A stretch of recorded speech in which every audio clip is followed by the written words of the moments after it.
Yeah, it's your boy Ray on the mic. Let's go. Welcome to On the Mic with Ray White. It's your boy Ray White, and I am here to talk to you all about this book. Bam! Advocacy in Action: 9 Practical Ways for Allies in Social Justice. Just dropped. Excited for you to get the copy of it right now. You can DM me the word AIA book or click the link in the show notes. You can find the link to purchase the book to you right now. But this book is gonna be dope.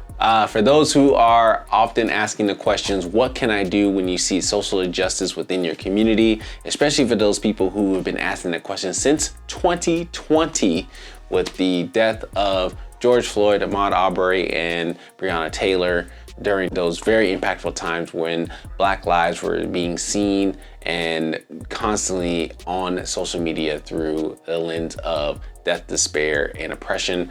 This book provides an opportunity to help talk through how do you take practical steps within your cultural context with where you are today and not feel like you have to be somebody who has a PhD with multiple degrees by their name in order to be the culture change agent that you know you can be for the people around you.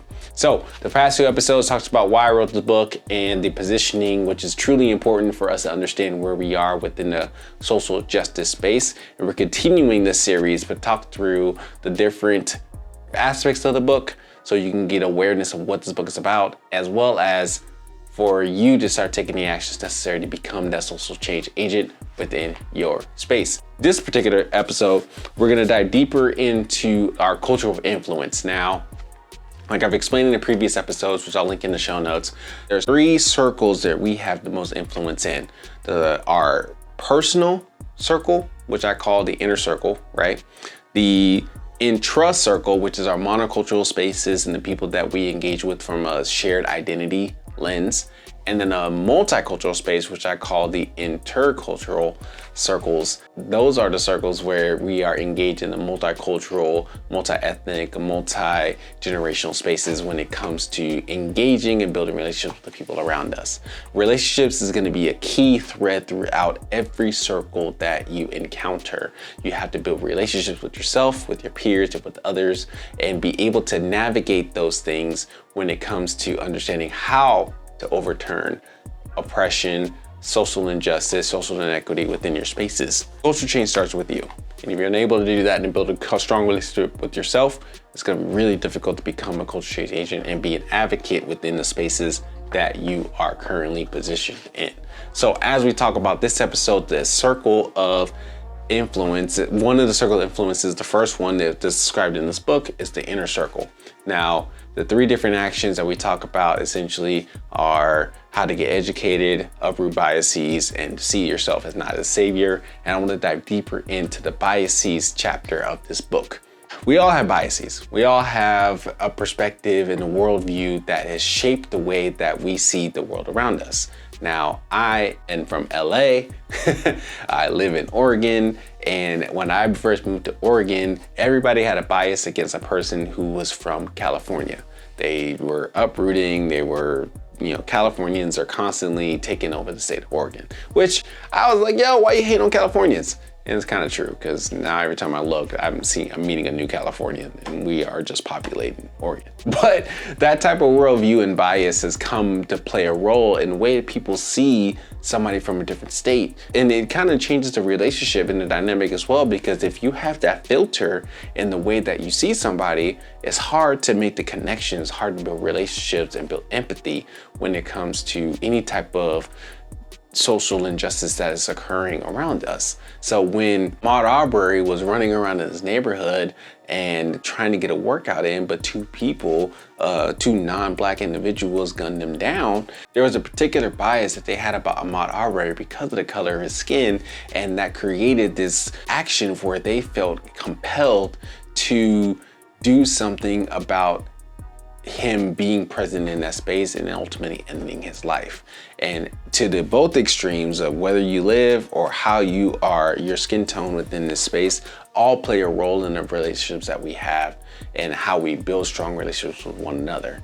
And so for you to understand the type of bias that you have is important, because that creates either a bond or it can create a barrier when it comes to building relationships with the people around you. So you have to identify it by knowing what it is. You have to understand where that comes from in the narrative that it displays, and then you have to uproot it. You have to then actively take the steps daily to challenge that narrative, to dig that out like a weed from a garden and not let that fester into the other areas of your life. Because it doesn't matter if you have Black friends. It doesn't matter if you have friends of a different ethnicity or a different culture or a different background. If that narrative is constantly being rooted into your brain, you can build a relationship with those who don't identify as you, but still group them or group other people who have the same identity with a negative connotation, with a stereotype as well. So all that has to be uprooted, and it's up to you to make that happen. So one of the main ways I want to share in this episode is to just challenge the assumptions that you have about the people around you. Challenge what you think and what you know and what you think you know about the people in the world that you see today.